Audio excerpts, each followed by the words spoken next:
5:33. With that said, we have a key voting block here in our community that could push Kamala Harris over the top into the White House or push Donald Trump over the top and back into the White House, and that would be the Latino vote. News 3's Fidel Moreno-Meza live in studio with what you need to know.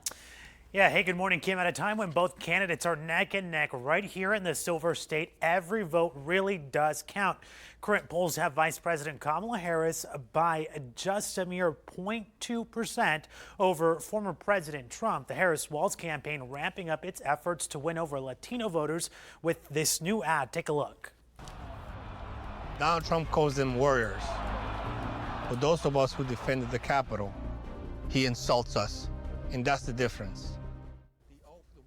Well, the Harris Walz campaign says that undecided Latino voters are highly concerned and motivated against former President Trump in the January 6th attacks on the Capitol. Campaign officials say that this new ad is an effort to win over Latino votes by reminding them of Trump's repeated rhetoric praising those events of January 6th.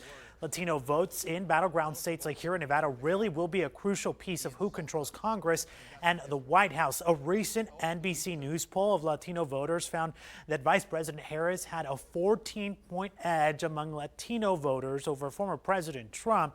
The poll also found that the largest share of Latino voters said that cost of living was the most important issue for them, followed by jobs and the economy, threats and democracy, and immigration.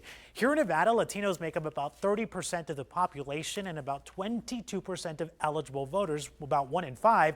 The Latino Policy and Politics Institute over at UCLA says that Latinos hold a lot of power come Election Day. Kim.